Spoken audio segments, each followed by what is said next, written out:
glad everybody was able to join us tonight. Welcome. This is a great turnout. I think there are quite a few people here from the Friendly Area neighborhood. I also think we have quite a few people from other areas, other neighborhoods in Eugene and from other cities. So if you would like, if you know how to rename yourself, it's the three little dots next to your name if you go to participants. And if you'd like to add your neighborhood so we can just see where everybody's from. And if you're not from Eugene, if you could just add in your city, that would be fun so we can see where everybody's from here. Oh, this is great. Well, I'm glad you've all joined us to learn more about the long title Neighborhood Radio Communication Response Guide. And I'm really excited to be able to present this.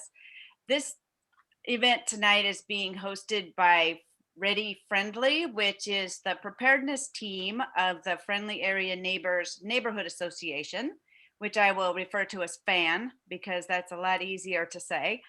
And the Friendly Neighborhood Association, the preparedness team has been working with promoting Map Your Neighborhood groups for several years. And I think we're up to maybe 36 or 36 pending, somewhere in that ballpark. You know, there's always more. And basically that is designed to help prepare neighbors to help each other if something happens and we need to be able to fend for ourselves during an emergency or disaster. We need to be able to depend on each other. So that's a really great program for that. And out of that grew our Radio Ready team, which is part of our emergency communication plan. And I'm Lena Houston Davison. I'm the radio coordinator for Radio Ready. And it's been really exciting to build this program, working with other neighborhoods and looking at what they're doing. And so it's exciting to be able to collaborate together and build an effective communication team and system so that we can talk to each other in the event of an emergency. And we were lucky to, well, not just lucky, a lot of people worked really hard, and we started our first radio on air emergency plan drill in August of last year with FRS radios and GMRS radios. And then in September, we added a HamNet to that. And so we've been working more towards getting better with practicing our communications. And I would be remiss if I did not thank the Eugene Neighborhood Matching Grants Program. We applied for a grant and they provided us, we were approved. And so we've been able to have some funding to get equipment. And so we now have radio equipment for a ham base station, as well as 5 GMRS, which is a type of two-way radio stations, and FRS radios, which we are in the now of distributing. We're seeking request for applications to request radios. We're hoping to give out at least 2 pairs of radios for each of the 10 zones within FAN. And we can talk about that later on. I can give you a link to how to find out more information about that. But we're really excited. In our process of looking at communication plans, we ran across one in Richmond, California, that we really liked. We were really excited about this plan. We liked the layout, the information, and we were even more excited to learn that Andy Davis was working with them on adapting that plan for the needs in our local area. And so we're happy to have him here tonight to help walk us through the plan, learn more about emergency communication, how to use the plan and the field guide. And so the way this works, well, actually, first, a little bit about Andy. He is currently on the steering committee for the Eugene Springfield Community Emergency Response Team, or CERT. And so we're happy to have him here. He's been volunteering with CERT for 10 years or so, and has been an instructor. He's also got 22 years US Navy background with communications and security communications, experience with Department of Justice communications.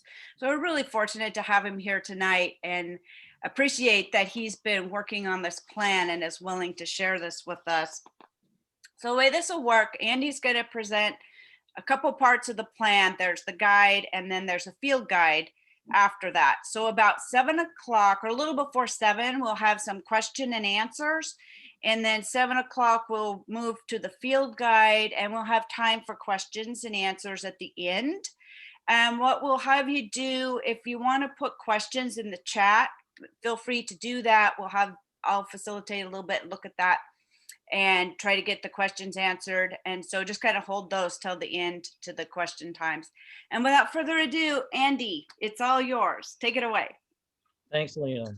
Hello, everyone, and it's great to see that you're here tonight. And it's a Tuesday evening, and it's a great turnout. I want to thank Friendly Area Neighborhood for inviting me to speak about this. I'm not an orator or a great speaker, but I'll try to do my best. And I want to thank Lena and those that invited me and walked me through as preparing for this.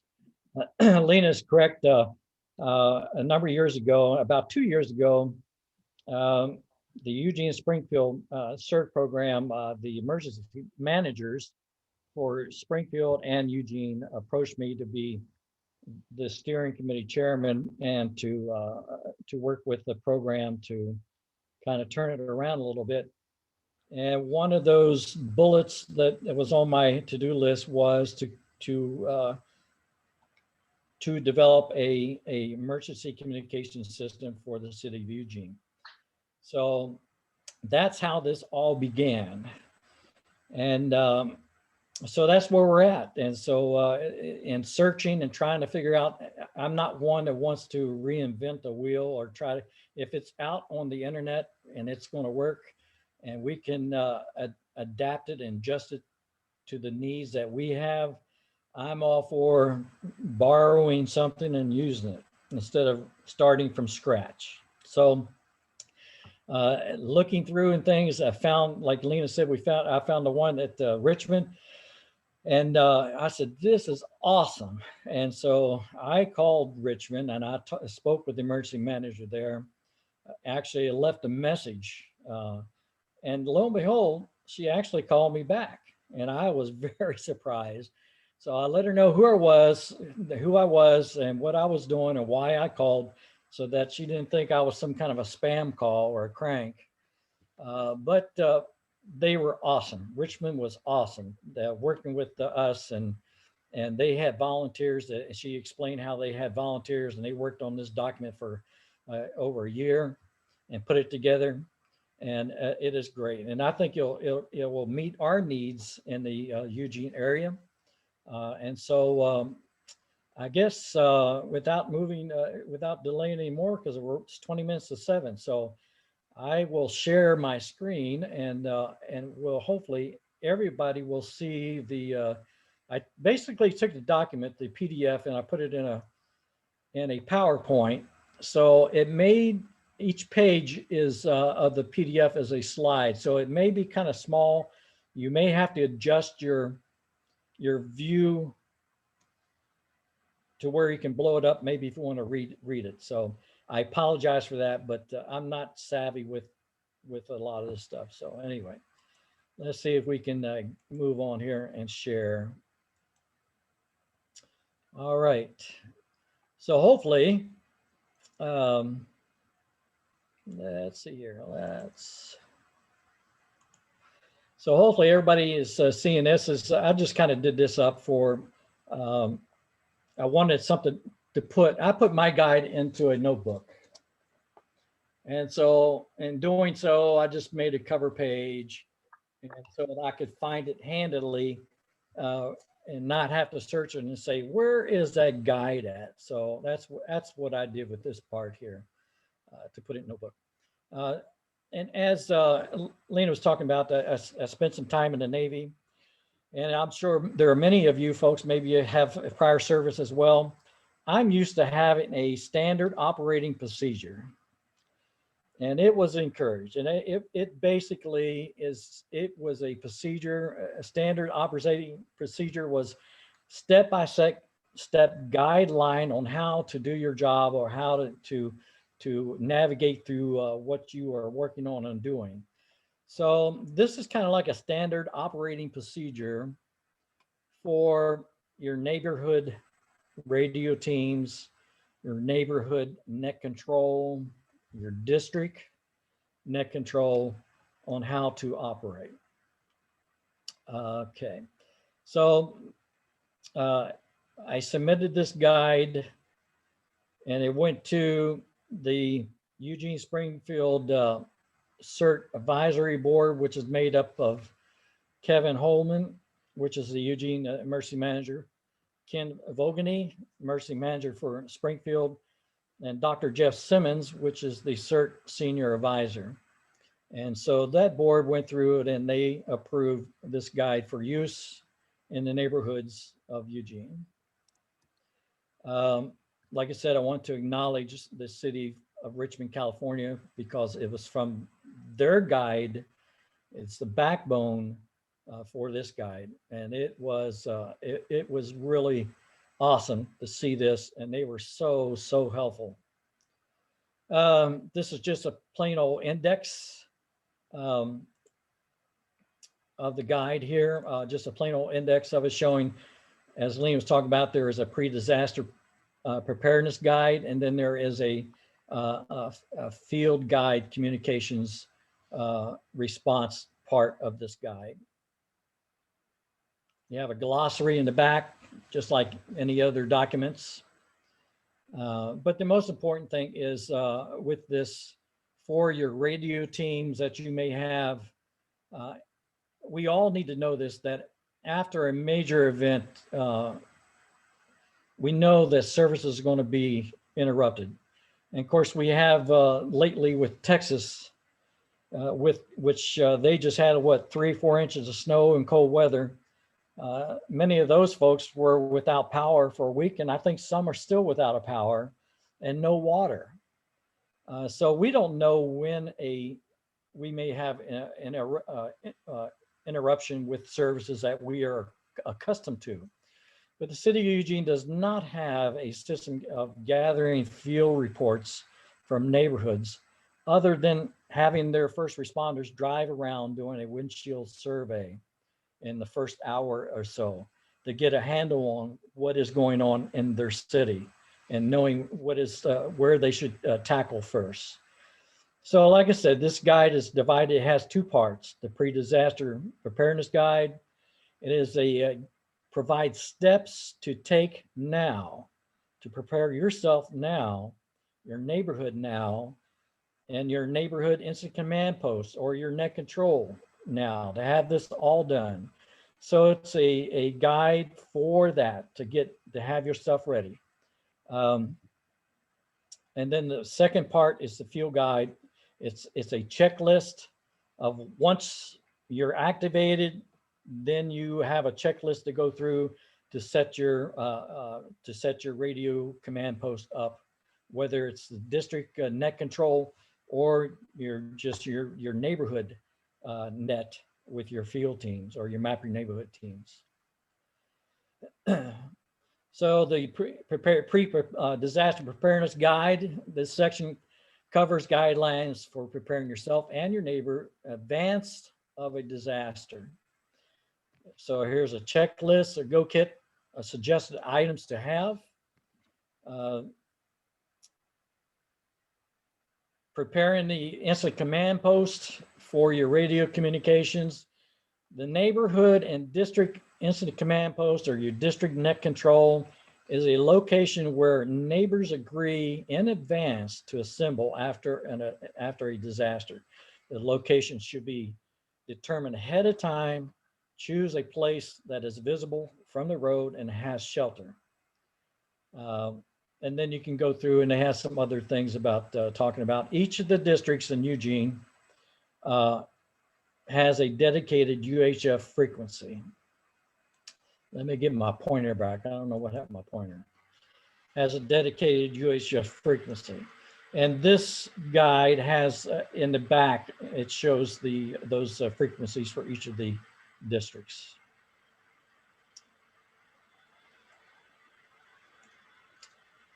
In staffing your neighborhood net control or your neighborhood net control or instant command post, you need to have a leader, command leader, have a radio operator, and very important, you need to have a scribe.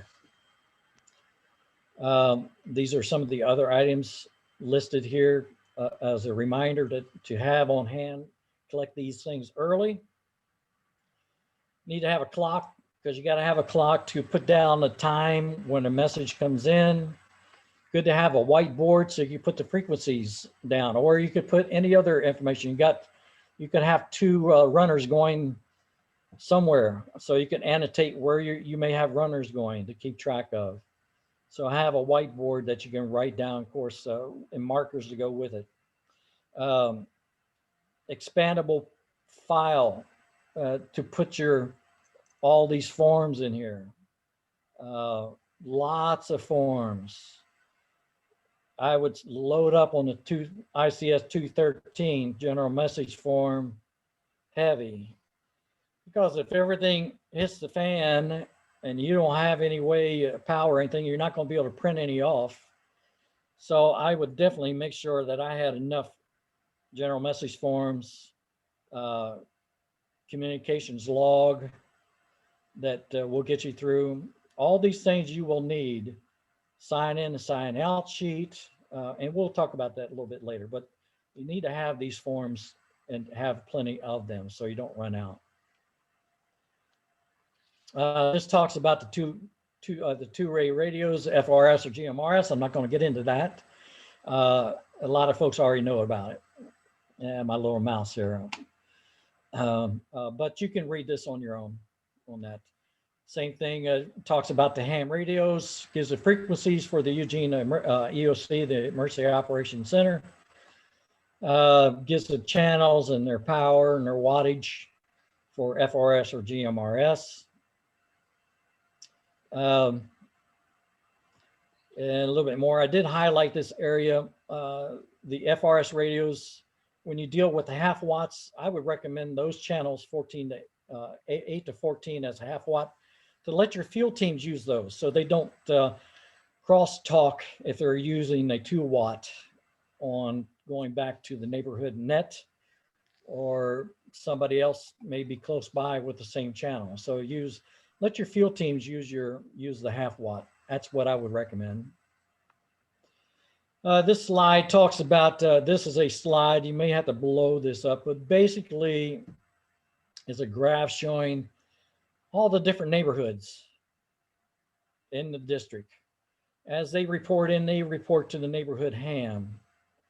And then that neighborhood ham is going to take your radio traffic, your message traffic, and send it on to the district ham, which in turn will pass it on to the city of Eugene on the VHF frequency. So this shows all the different districts. This needs to be updated because I think we're now up to, well, let me see, 1, 2, 3, 4. Needs to add one more, I think. I think we've got like 6 districts now. The city of Eugene divided the city up into 4, but we found out in the Southeast district, it needed to have 2 more because of the hills that you live in. It was a lot better to divide that Southeast district up with 2 additional districts. So team mobilization at your neighborhood command post or the neighborhood or your neighbor or district command post. Before you leave your house, make sure you and your house and your family are safe. That's the most important thing. That's the cardinal rule with the certs. Make sure you're safe, your family's safe, then go check on your neighbors. Same principle here. And hopefully beforehand that you've practiced with your teams. And so you know that when you activate, you will go meet at your designated instant command post. So as you're walking towards the instant command post, you survey the damage along the way. Hopefully you're filling out a damage assessment form. as you walk that way. So the damage assessment teams are usually the first ones that will be mobilized and will reach the incident command post.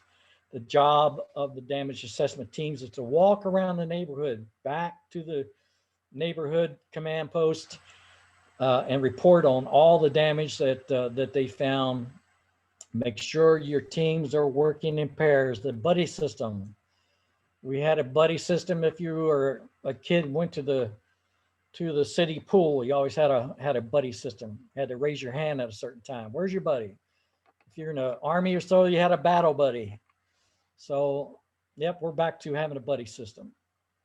So as you walk the street with your partner or team, you survey the damage, you take notes, and you report back what you saw.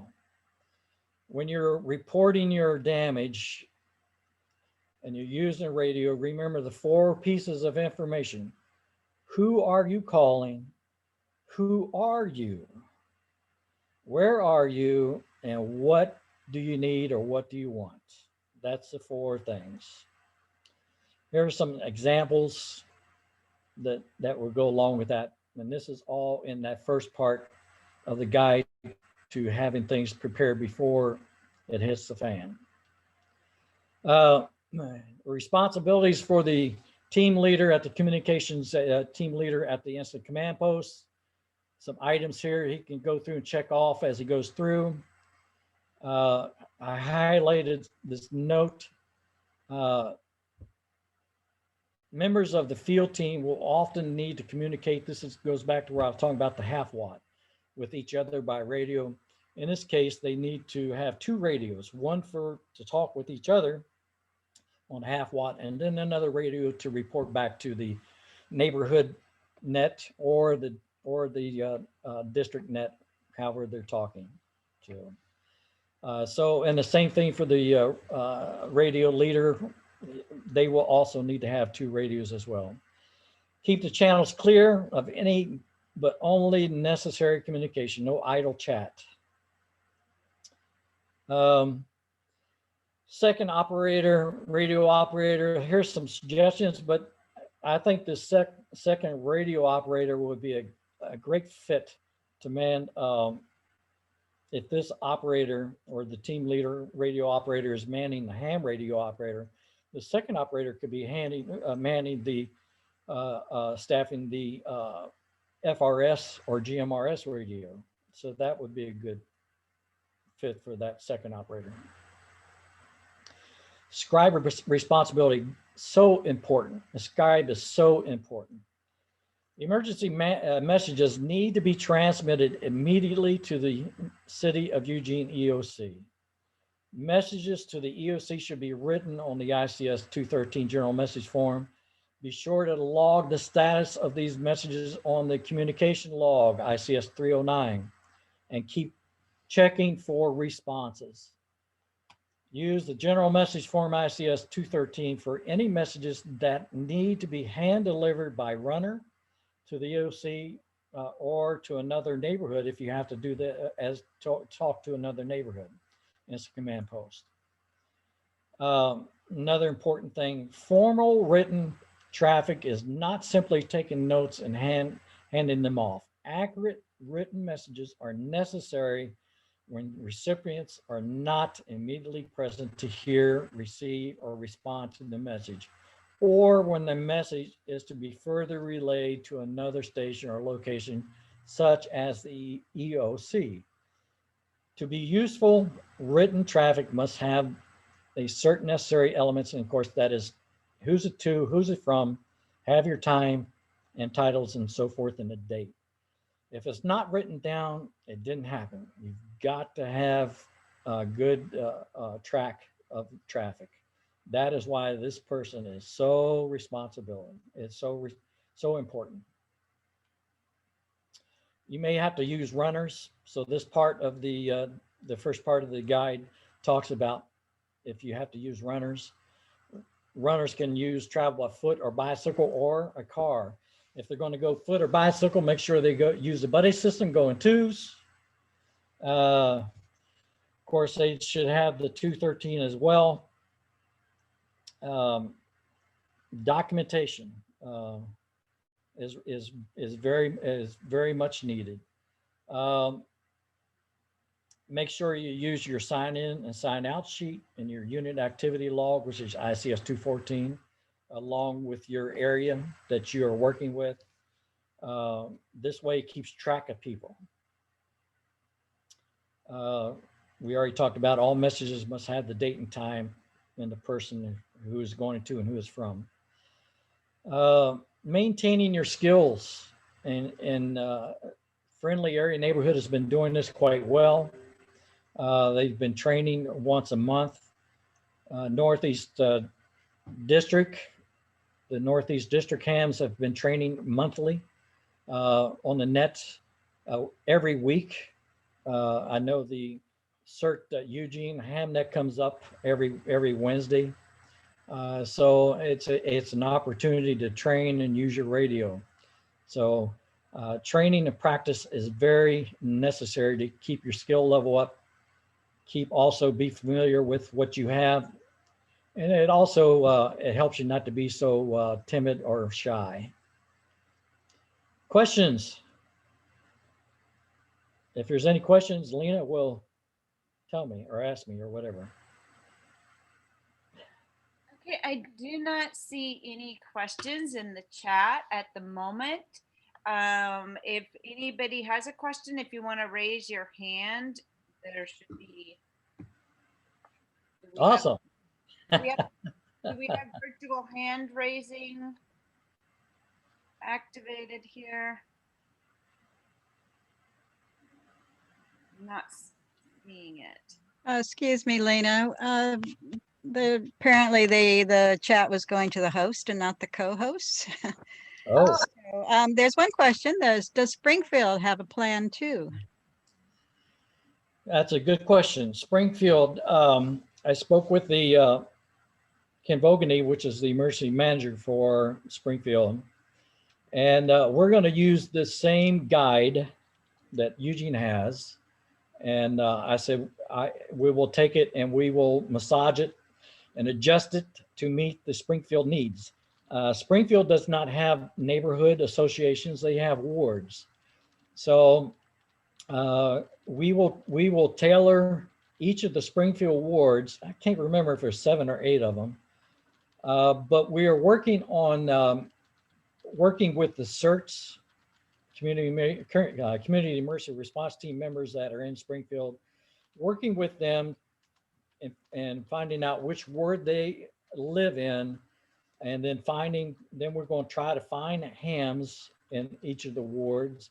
We may work with the radio group EARS, which is in Springfield, to see if we can get some volunteers from that radio club to participate with a emergency communication system for Springfield, but it will mirror the same as what we have in Eugene, and they will have this document. It will just be under the Springfield name, and maybe not so much. It'll mention wards, voting wards other than neighborhoods. Does that answer the question? I think so. We have a few more questions on here as well. There's a good comment on here that for the clock and for time, using 24-hour Yes. clock Yes. Is appropriate for this. Yes. There's another question. There seem to be a lot of forms. Are we really going to be filling out all these forms? Yes. We're unfamiliar with in an emergency. What I can say to that is, let's see. What I can say to that is that there is going to be, Van will be having another training on using the forms and practicing using the forms. But yes, we will need to use forms, I think. Right. Yeah, I know there's a lot of forms, and a lot of these ICS forms are not familiar with most folks. CERT people that are CERTs are familiar with them because it's in the class. Just to let you know that FEMA has adopted the National Incident Command System, which uses these forms, and that's where this has come from. All your first responders use ICS forms. your first responders, when they go to an incident, they set up their incident command post using the ICS system, and their and the org chart or their organization follows the ICS system. And so we're just trying to be on the same page as first responders and others, make it uniform all the way across the country. And so that's all search across the country follow the FEMA doctrine. And so that's why we are this way. Okay, we have a couple more questions. I'm gonna just take like a few minutes and try to quickly get through some of these, and then we can move on to the other half, and then we'll try to get to the rest of them at the end. One of the questions is, how can people find the link to the forms? And I believe, can we put in is there something you'd like us to put in the chat that we can document? I know they're live links. Right. Form. Before the session, I had a go-to-meeting with the steering committee and the emergency managers with Springfield and Eugene. And I brought this up. As soon it will be on the City of Eugene Emergency Management website under the neighborhood tab, where that neighborhood tab has a lot of help for map your neighborhood videos and map your neighborhood forms and booklets and other helps for neighborhood preparedness. And so this PDF will be available there. But for now, the PDF, I do believe, is only 2 places. One is in the Northeast District's HAM website, which is, I'll say it real slow. It is all lowercase NEEUGHAMS.org. And so this PDF file is located there. You can go to that site and download it. And I do believe Friendly Area Neighborhood may have it on their site as well. Not yet, but we're working on that. Okay. Let's just do one more. There's some really good questions in here. One was a question about the 2 radios, why we'd need 2. The 2 FRS radios or GMRS radio. One would be if you have a field team. Say you've got say your neighborhood or your district has a medical team. By the way, your neighborhoods can have as many teams as you want. There's no restriction what a neighborhood or a district can do. So if you feel that we need to have a medical team and we've got the talent, so be it, have a medical team. If you say, if we live in an area where we think we need to have a debris removal team, have a debris removal team. So if you say, okay, we want to have a team, we want to have a light search and rescue team, have one, but just make sure that you train these people up in what they're doing. But they may need, if you're going to send people out at 2 at a time, make sure they have a radio that they can talk back to their team leader. And so that will either be a FRS radio or a GMRS radio, but have it on a low power setting so it does not cross talk with anybody else that would be maybe on a same channel somewhere. And then the other channel, the other radio would be going back to the district net using FRS radio, or going to the neighborhood ham using FRS radio. I hope that answers that. All right. I hope it didn't make it more confusing. Well, I think for now, when we get to the end, we'll open this up more again for questions. I think Jerry Brown had a question at Northwest Eugene. Okay. Yeah, I appreciate that. Can you hear me? I Yeah. think I'm unmuted. Okay, so I really have 2 questions. Who determines priority? For instance, on the messages, I have one runner who's told me they need a roll of police tape. I've got another runner who told me that somebody's bleeding out their femoral artery. That's obvious. Right. But Okay. Good question, Jerry. We'll get to that in the next part. Okay. Then Right. one more question, Andy. Yep. I've tried to email you about this. Oh, okay. Can we use these frequencies for practices as long as we announce before and after that we are going to be doing a practice? Which frequency, the FRS or UHF? UHF. Yes, you can use it for practice. That's what it's there for. Okay. And the same thing for your FRS channels. It's always good to beforehand to go in and state who you are and what you're doing, and say that that I think your Northwest District, Matt Alberson does that every time he does the Wednesday night net. Yeah, but that's over a repeater. Yes, Northeast District, when we use our UHF, Mike Barger does that before we start. He lets people know, if they happen to be listening, what is going on. When we do our exercise, we will have a similar thing. We will go on the air and we will say that, okay, we're conducting an exercise from here on out. That's what's going on. Yes. And so, Thank you. because during the exercise, we probably more than likely will not be using our call sign. We would be using our tactical call signs. So, but anyway. That's something I want you to explain in the second section there. Okay, sure enough. Thank you. All right, do you want to go ahead and, Yes. All right. Moving along. How we doing on time here? we're behind, but that's okay.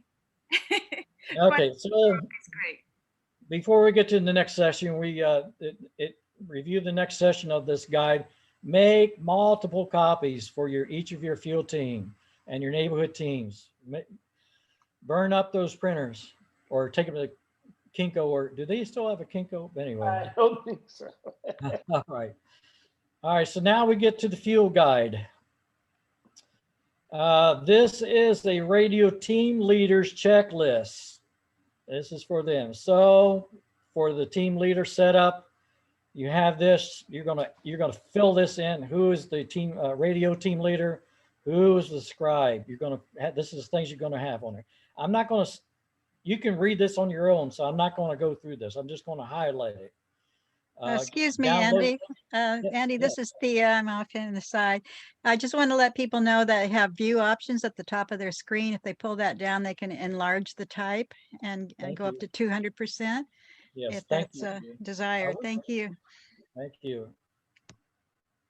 So I'm not going to go read through this. You can do it on your own. Download that copy from Northeast District Hams.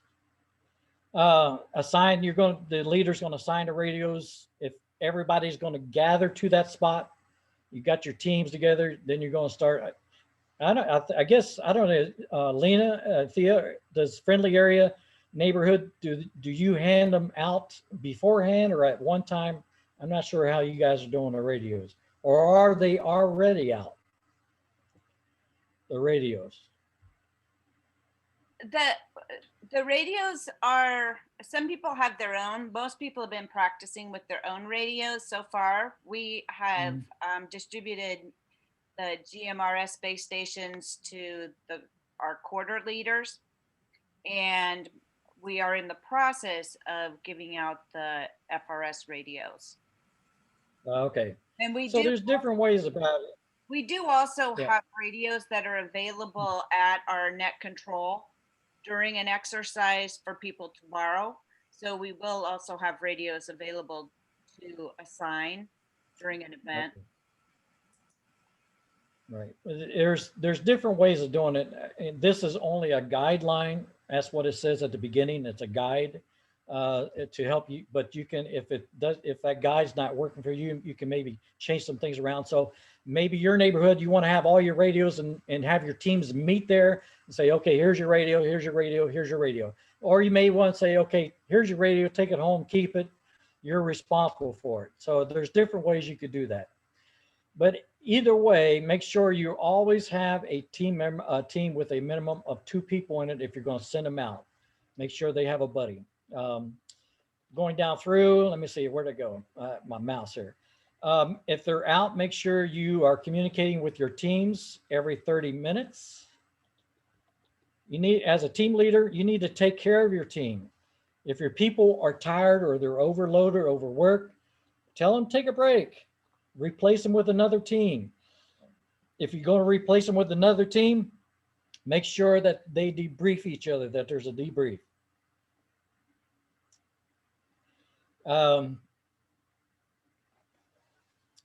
Make sure that you account for all of your team leaders. That's where it becomes important for the sign in and sign out sheet. If somebody hasn't, say somebody didn't sign out, and then they say, well, where's Mary? Well, we don't know where's Mary. So now you're gonna have to send out some additional teams to go look for Mary. Well, then after it's all said and done, well, Mary left and had to go home or something. Who knows? But you need to have people sign in and out so you don't spend extra amount of time and resources. Let's see here. So that's the team leaders checklist. Next part is a radio communication team fuel guide. This is for the radio operator. Needs, of course, you turn the radio on, check it out. Give out tactical call signs if you got a medical team number 1, search and rescue number 1, search and rescue number 2, debris removal team number 5, I don't know, whatever you want to give them. So you will give them a tactical call sign. These are other things for troubleshooting. If there's a problem, you can look at this area. Safety tips, always work with a partner. Have somebody, a buddy. Check in every 15 minutes with the radio team leader. If you're finished with your assignment, sign out. Don't forget to sign out. Here's our materials that you need to have: your damage assessment form, general message form, unit activity log. Next comes the fuel guide, fuel runner guide if you have to use them. So this was what the guide that the fuel runners would follow if they get activated. So they would make sure that they have this as well, and that they're familiar with it, and that they understand it. We talked about safety tips, same thing for runners, same thing. They work in pairs. They check in every 15 minutes. They sign out when they are finished or completed their task. Communication tips for all teams. Only one person can talk at a time. Big one right there. Of course, it may be kind of common sense, but you'd be surprised when you get on the net how many times we overtalk one another. So only one person can talk at a time. So you need to listen carefully. Do not tie radio channels with unnecessary talk. And if you're going to talk, make sure you follow the ABCs of communications. Be accurate, be brief, and be clear. When you're talking, there's always sometimes a delay. So a good rule of thumb is to push the talk button and hold it down for about a half second before you start talking. Many people push the talk button and they start talking right away. So push the talk button and hold it down for about a half second before you start speaking, and then hold it down for the entire time, and then wait a half second after talking before you release the button. Take your time and think before you speak. Keep your message short, complete. Speak calmly, clearly. Don't yell. They're not going to hear you any better if you yell in your radio. If you have to, use the phonetic alphabet. If they don't understand, like I mentioned, I spent a lot of time in the South, so some say I have a Southern accent. So sometimes I may say words that you say, what? So if it's unclear, then you may have to use a phonetic alphabet and use that to spell out what you're trying to say. Talk in a speech that that a writer can write down. So say only 5 or 6 words at a time, then pause and let off the push to talk button in case the listener needs to come back and say, hey, slow down, or okay, I got it, you can speed up. But if nothing is heard, then you continue on with your message at the same pace that you left off, at 6 or 5 words at a time. When you're giving numbers, make sure you say each one. Don't say I live at 33, 35, Twin Elms. So I'm not going to say 33, 35. I'm going to say 3, 3, 3, 5. So that's you go with that. Anyway, these are tips for using radios. Here we go, Jerry. So if you got an urgent message, you may have to break in and say emergency traffic or break. So example would be instant command post. This is Team Alpha 1 with emergency traffic. Command post to come back will say, go ahead. Team Alpha, instant command post, go ahead. Instant command post is Team Alpha, people trapped in house at 1028 Sierra. So that would be an example of emergency or urgent traffic. General traffic would be, we need 6 blankets. A radio, you're just doing a radio check, instant command post, or friendly area neighborhood net control. This is search and rescue 3 checking in, or something along those lines. So that would be, these are examples of the different types of messages. I hope that answers somewhat your question on that, Jerry. Thanks. Here are some code words. Instead of having to say, I can hear you clearly, you just say copy. Correction, it means I'm going to correct an error.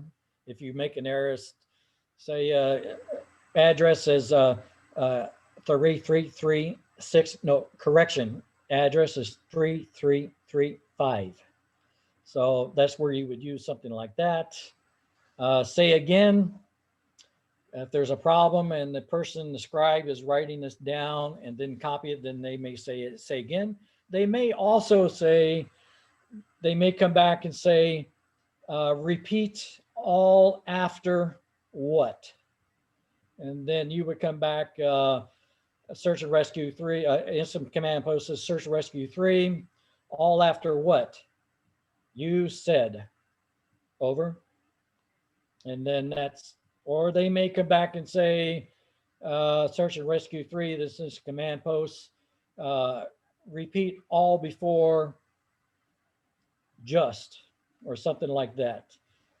So these are different options that you may come in contact with. Some other words that talk about. Here's your phonetic alphabet. You could go around and talk to your partner in your house in phonetic alphabet, and they may not know what in the world you say, so you could cuss at them and they won't know. So it's a good way to practice using your phonetic alphabet. That's what Don does all the time. Let's see here. All right. Here's the appendix talking about the glossary of terms. If you don't know what ICP or ICS, different things, repeater, simplex, station, so forth, tactical call signs. They got most of the terms here. Neighborhood instant command post as designated by each of the neighborhood. That's where it will be on that one. So, and then you will enter the location of your neighborhood instant command post on the line above. This is what you have with you on that. Here are the city maps. You really gonna have to blow these up so you can see. These are the different districts. You can see where Southeast District was divided up 3 more. And so this area here shows the FRS radios and the alternate channels for each of these neighborhoods in the districts. These are the districts. Here are the neighborhoods in each of those districts. And this is the FRS channels and the alternate channels. Let's see. Here's your talks about your ICS forms. Here, somebody was asking about that. Do we really need all these forms? This is the list of the forms and what they are used for. I believe that these are the UHF frequency simplex for each of the districts. You can use them now. Use these nows. This is, and also here are the let's see, this is this represents the neighborhoods from the map. But what was I going to say on let me back up on here. I believe the radio club was having a class on ICS last year, and I'm not sure if they're still doing it or not, but they were doing a great job. Basically, introduction to ICS system using the forums. Questions? How we doing on time, Lena? Oh, 7:30. Not bad. We caught up, did we? Oh, it's actually 7:23. We're doing great. All right. Yeah. So there were a couple other questions that I had on here. One that I can answer is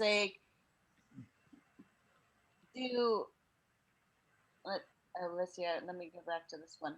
Oh, can you sign up for a neighborhood emergency communication plan without being a ham operator?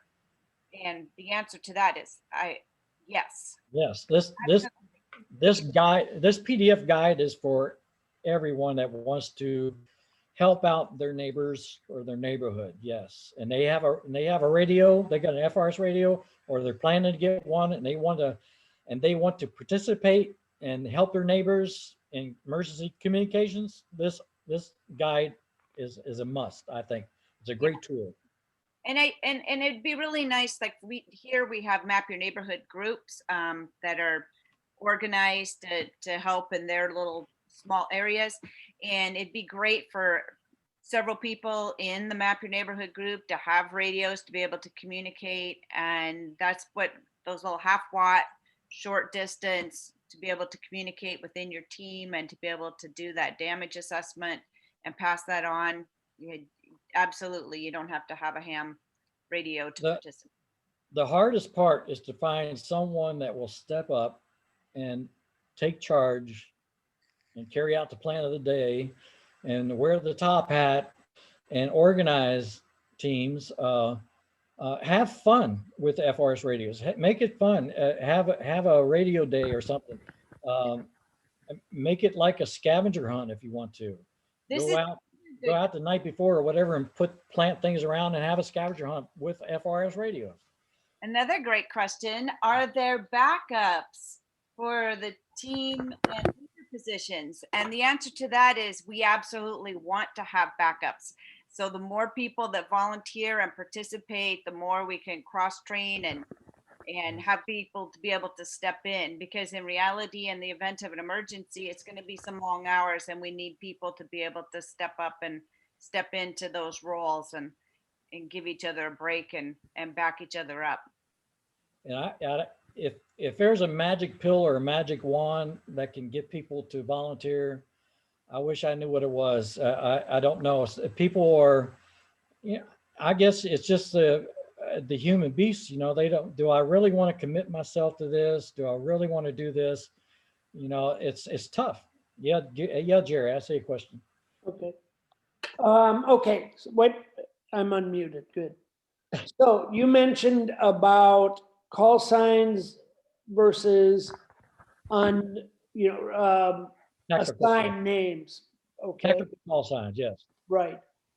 Does the FCC mind that we're not going to be using call signs? We make that disclaimer at the very beginning of our exercise. If there is a major disaster, FCC is not going to be around and they're not going to care what is going on, because they're not going to come by and say, well, wait, right in the middle of after 9.0 earthquake, they're not going to come by and write out tickets because we're not using call signs. But we do make that disclaimer at the beginning of an exercise. We have done it in the Northeast District. Okay, Like I said, Mike Barger will make that disclaimer, and we will change and we will say, okay, Mike Barger, I can't remember his call sign. I can't remember. But anyway, he would change to be Northeast District Instant Command Post, and so that would be his call sign. And so, as long as I'm not going to lose my ham radio license. okay. no, you just need to make sure you put the disclaimer out there. And then also throughout the exercise, before you send a message that is saying that you got 5 mangled bodies and a head decapitated over the air, you're gonna precede that message with exercise, exercise, exercise. Right. And then you're going to read your message and so forth. So yes, so that these are all precautions that we take when we do these training exercises. Yes. That brought up another one. another quick question, so we can let people Yeah. go. I was always told from back in the 60s when I had my first license that if there is an emergency, you say brake 3 times, not just brake, brake, but it's brake, brake, brake. And saying it 3 times indicates it's an emergency. Well, that makes sense. I was just, like I said, I was following what Richland had.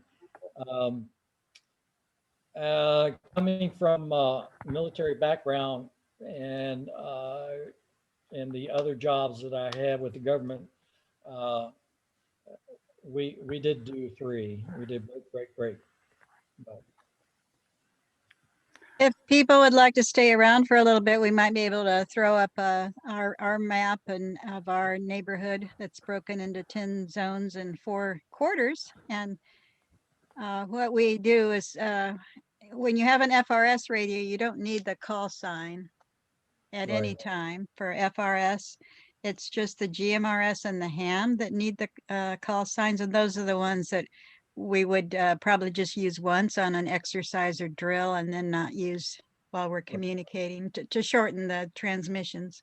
Right. And like I said, with Mike Barger, he starts off with his call sign, and then he explains what's going on. So, Right, that's usually in a preamble. yes.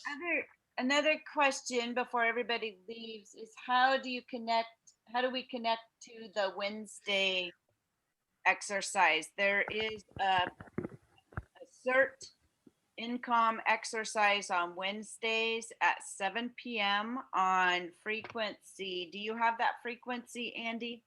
It's 146.880.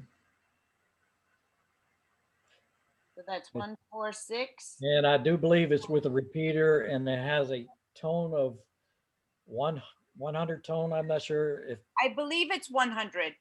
yeah. This is just off the top of my head, and I'm trying to remember. Probably it's probably a negative 0.6 offset. I'm not. That's what it says in the field guide. Okay. Does it? Question, It's is that okay. intended for people Good that job, have Paul. had CERT training or anyone? So go ahead, Craig, repeat that question. Yeah, sorry. My question is that intended for people that have had CERT training or anybody? No. It's that net on Wednesday night. I know it's kind of confusing, and I'm going to see if I can kind of change the name of it or whatever soon. Way back, it must have been a year and a half ago. That was the very first net that we started trying to find hams that were interested in emergency comms. So we were able to set up on that freak, and we just picked that day and time. And I think when we started, we had like 3 hams. So that's where it started. And the only reason why it says CERT Ham was, when I started, that's what I named it. I'm sorry, but I'm going to take the cert away, and we'll figure out what we'll rename it something. But no, you don't have to be a cert. You just need to be a ham radio that is maybe thinking about being part of this. We're not a club, so don't think we are a club. We're just an emergency communications for the city of Eugene. And so, you know, if you're thinking about it and you want to chime in, so be it. Come on in and work your radio. Great, thank you. So, Andy, do you want to go ahead and stop your screen share? There's Paul. Paul has a hand up here before. Right. I just want to say, it's my last slide. Good old Benjamin Franklin said, failing to prepare is preparing to fail. But anyway, all right, I'll stop share. Excellent. That way we'll be able to do a gallery view and see each other a little better for questions. All right. Yep. All right. So there was one more question about what do people use as a container for their radio Go Kit? That would be probably up to the individual. Mike Barger may have it. He has a Go Kit, I know for sure. I don't know if he wants to chime in. I only have a handheld right now, but I will soon plan to get the same equipment list that was put out by the city of Eugene and I think Don has that as well. And I plan to use a Gator box, this kind of big old black Gator box. And I'm going to see if I can put my radio in that Gator box to where I can pick it up and go. That's just for me, but Mike Barger, would you want to chime in? You want to say anything? I guess not. Yes, I can just indicate that my radio equipment is all contained in my slide-in camper RV. So I would step in my pickup truck and I'm good to go for a week. Let's see. We have some other questions. I think people outside of Eugene area are curious on how to, you know, get a hold of a neighborhood group. I don't know if Eugene has 23 neighborhood associations. It's kind of how the city of Eugene is divided up. And in other areas, other cities, I'm not sure how they're structured. At the city of Coburg, the emergency manager there, Jim Bell, I know he has some certs and he is using his certs with his first responders, and they have some hands, but I don't know what kind of a emergency comm system he has set up yet. So I don't know. Allegra, do you have your hand up? Yes, she does. Yeah. I had a question about just the infrastructure. It seems like in reading the manual that you envision everyone coming to one central location and sort of then being managed in and out from that central location. And I was wondering, the way we've sort of been talking about it is to have sort of separate islands within the neighborhood, and people might gather at those, you know, like in quarters or even in zones, rather than everyone coming to one location. Do you want to talk about that some, or is that? Yeah, I think the Richmond way they did this, and I see what they were talking about was they were mirroring Map Your Neighborhood. And if you're familiar with Map Your Neighborhood, it shows a video of how the team, after a disaster or after an incident, the team all goes to a focal point that they have pre-designated, which in the video was a gazebo somewhere in a park.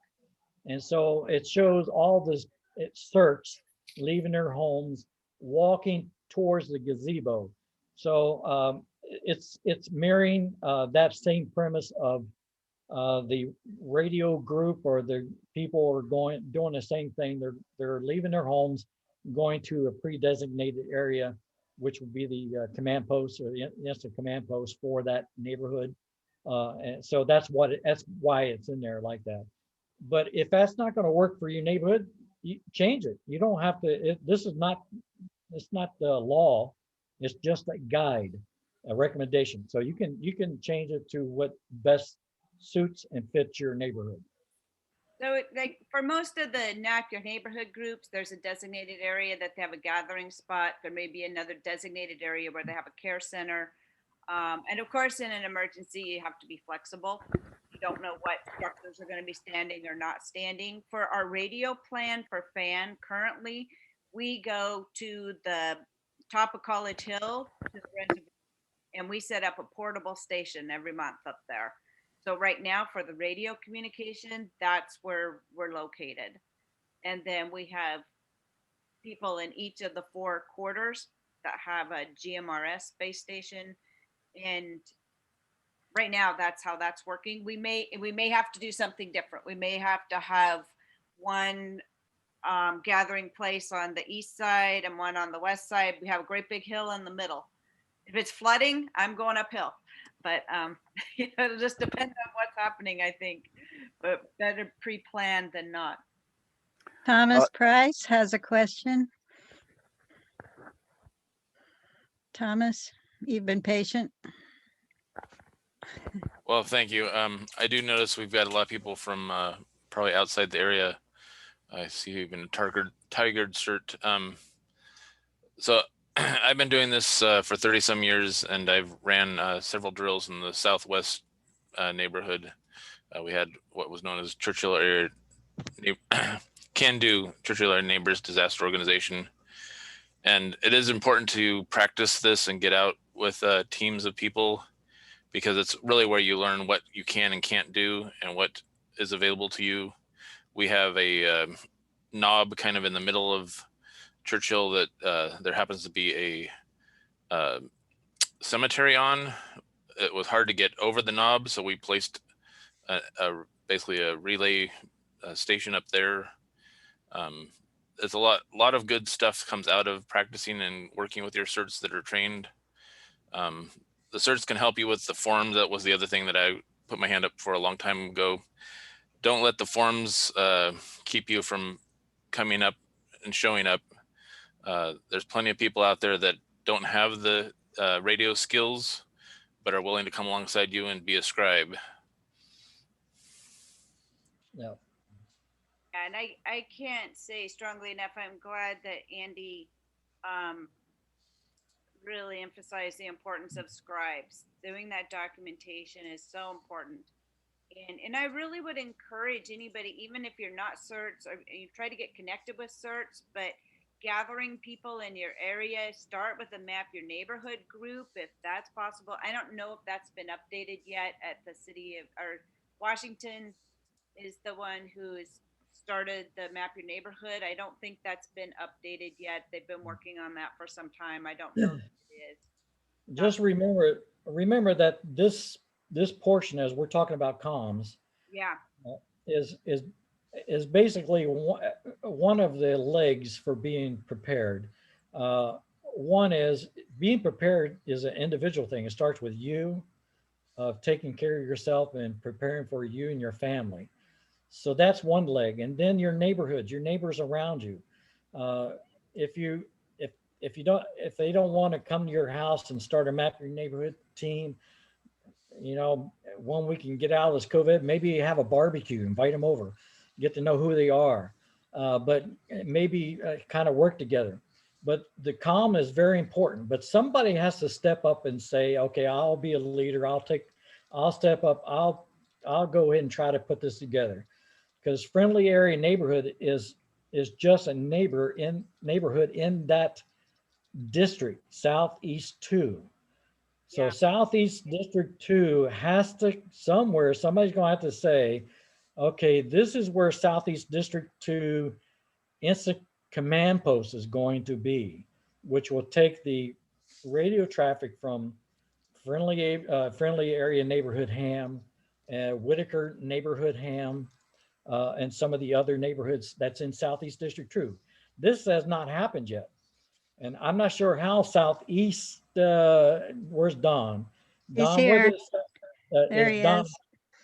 Southeast is where you're at. Are you in Southeast District 1 or 3? Southeast District 1. One. Okay. So I think David Monk and them have been doing great down there, but I don't know how they have their setup. I'm sure they have a district command post or district command post and neighborhood command post as well. I hope to work with the Northwest as well to get them going, and maybe work with Thomas in the Southwest to try to find somebody that will say, okay, I'll help. And really you can start small. And it Yes. took us a long time, and we had a few people in our neighborhood that were CERT trained, and we wanted to do more. And so we just kind of created a team, and then some of us got our ham license, and so we wanted to do more. And we just got together and built it, and finally just started putting it on the air. And we built it and hope they'll come, and just trying to recruit to our neighborhood association, however we can, to recruit volunteers to join the team.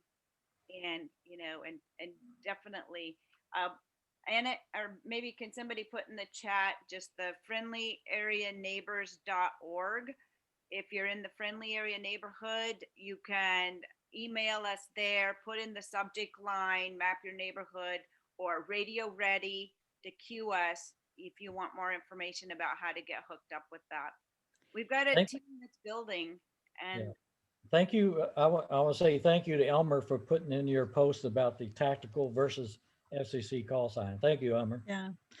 And actually, our Radio Ready group and Friendly modeled all ours off of Southeast Neighbors. And Don, can you tell us how many radio operators you have there? Okay, we've put a FRS radio in the hands of each of our block captains, and we currently have 60 block captains. And then we have 10 area coordinators who have a commercial radio, sort of like the GMRS, a little bit more powerful. They were donated to us a few years back, and we gladly accepted them. And so that's how we communicate across the neighborhood to a central command post. We have a couple people who are hams who have volunteered to man that post and are prepared to do that in an emergency. And they will be the ham operators that contact the EOC.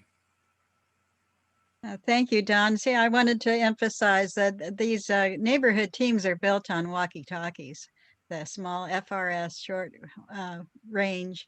And then the hams just kind of come in are really to relay to the EOC and not really to participate that much in the neighborhood nets, although they will be in an emergency. They'll be So busy. you don't need to get a ham license to get a neighborhood team together. Right. Opportunity. I have a question for maybe, let's see. Map Your Neighborhood video on the City of Eugene website. I don't know that that's the case. I think they have some there. Is there links to the Map Your Neighborhood on the City of Eugene website? Oh, Thomas, you got that available? There's a lot of can you Friendly, Thomas? and both Friendly and Southeast have a lot of Map Your Neighborhood information at our neighborhood websites. Yeah, if you go to, what's our website? It's a little bit buried. It's already in the chat. Okay, great. Yeah, Thanks, Tom. unfortunately, the chat isn't working for everybody. All I can see in the chat is the hosts and the co-hosts. The general chat isn't going out to everybody like it normally does in a Zoom meeting for whatever reason. Yeah, it's locked down. Okay. We had it set up that way to direct questions so that they wouldn't be distracting during the presentation. So I Maybe. apologize for that. We could open that back up now. I would, open it back up. Everyone aren't going to everyone. I think she's going to change it to. Everyone can see what Ann and the hosts are posting. Everyone, all of us can only post to the 4 people that are leading. That's set up during the presentation. Yeah, that's fine. That's typical way to do it. So we will have a recording of this available on a digital handout that'll go out with all the links and things that people have asked. And that'll be coming in a few days. So I really appreciate your interest and questions so much. This is Thea. I'm not on the camera. That's all right. All I can say is hang in there, stay strong, and keep practicing and keep training. If your certs that are in your neighborhood, use them. I told the emergency managers that I look as certs as being special forces, kind of like embedded in the neighborhood to help out the neighborhoods and teams and so forth like that. So like I said, they don't care. They are not concerned about what teams you have, so long as it doesn't say cert. And that's for insurance reasons, but you can have all kinds of teams. You can have medical teams, like I said, debris removal team, search and rescue team, but make sure they're trained so you don't hurt them. So make sure they're trained well. Training is really good. I mean, Yes. I'd encourage anybody to go through the CERT training if they have that opportunity. Learn a lot of really good skills. And I think it's good to practice. I know the forms are a little overwhelming, but it's important to be able to communicate in a way that's consistent across a lot of different agencies. Have a training day just for forms. Yeah, that's One of the benefits of the forms is that when you use the FEMA system, you're more apt to get FEMA funding after a disaster. And that's what I've heard. And also CERT in Eugene works differently than other areas. In other areas, the teams can work together and be deployed, and there's a different kind of setup in every jurisdiction. Whoever trains does things their own way. So there's other active teams and NERTs and NETs in Portland and other communities too. Yeah. Thank you. Each CERT program, the sponsor dictates what will happen. So. On the issue of radios, CERT training said whatever works, and if bad things are happening, they'll probably, at least unofficially, thank you for being innovative. If you're saving lives, that's the important part. Yeah, for sure. So I wanted to, before we leave everyone here, you have at least 3, if not 4 of the area coordinators on here already. The one thing is, if you don't have a CERT connection, go on the city's website, and there's area coordinators that they can connect. They'll help you connect with other CERTs. So always connect with your area coordinators as well as your neighborhood. So just for, because we don't often get to see each other, it would be nice if the area coordinators could identify themselves so we can just all see who each other is. Is that amenable to folks? I'm Northeast District CERT leader. Great. So I got two jobs. And I know that there's another couple of people on here. Well, since my mic's hot, my name's Thomas Price. I'm Southwest District Lead. Southwest District, great. You're our neighbor.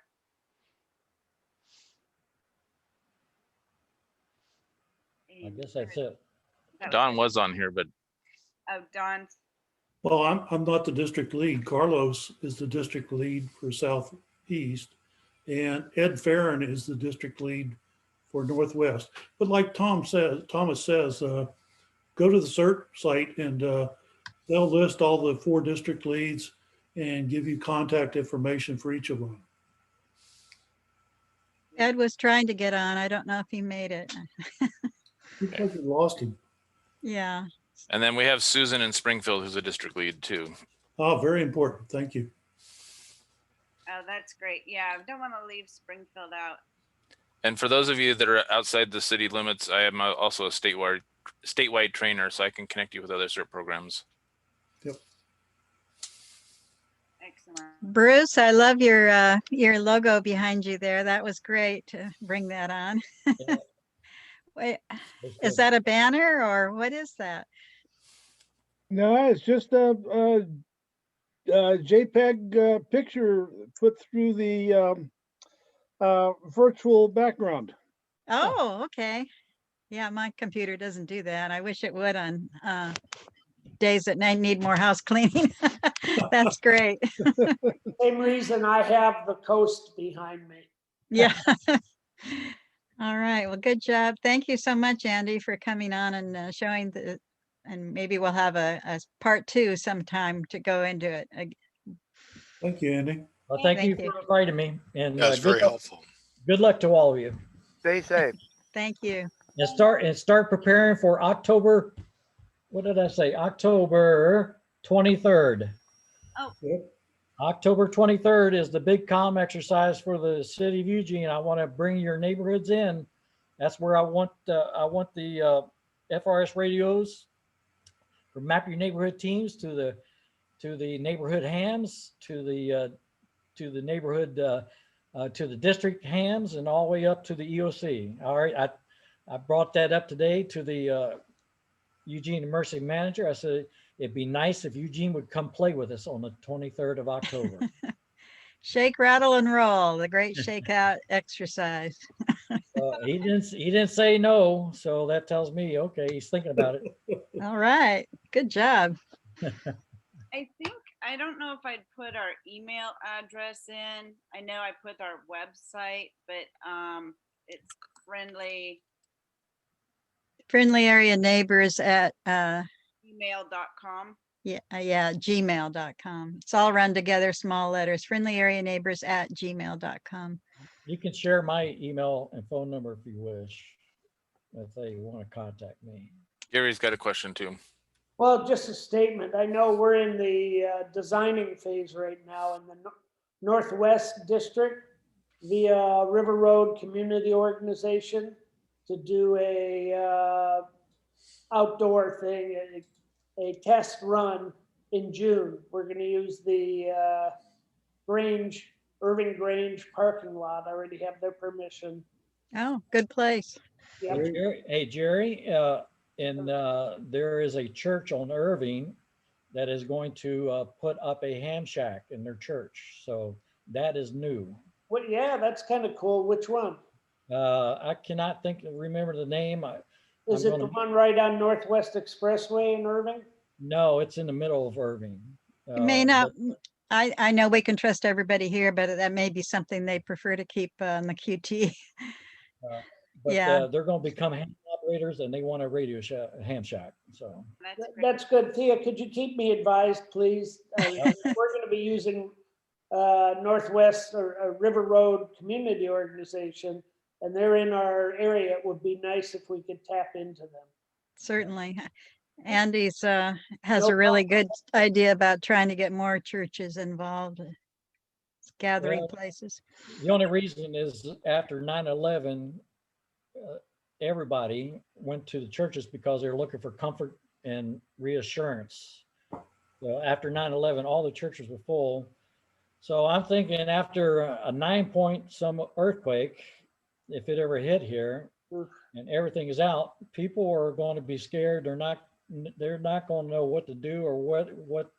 So they're going to gravitate to churches, I believe. So I would just say right now, as far as communication and of different information, the Northeast Eugene Ham.org website is really good. It has the guide on there and some other resources. And at some point, I'd like to see, as the different neighborhoods develop, that we have a schedule of when our different nets and meetings are. I know Southeast Neighbors is second Sunday at 7. And I'm not sure if you do a ham thing or if that's just within yours.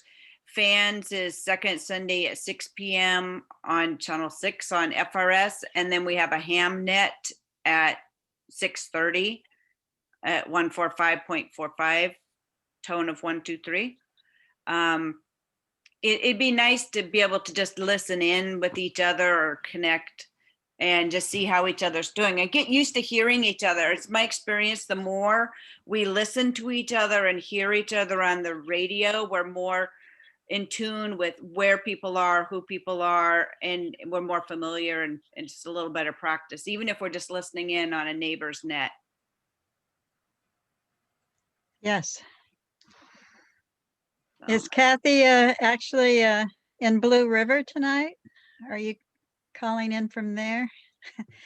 I was wondering if you had a few things, if you could tell us if there's a radio team there that you're part of or would like to form. We're working on it. We have about 3 of us right now.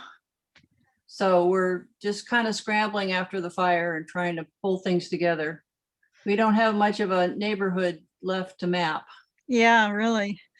We started with 4 people in Friendly, and it was all done pretty much on Zoom, I think. That's Yeah. great. Yeah. Well, I appreciate listening tonight of all the ideas, and the guide will really help us out.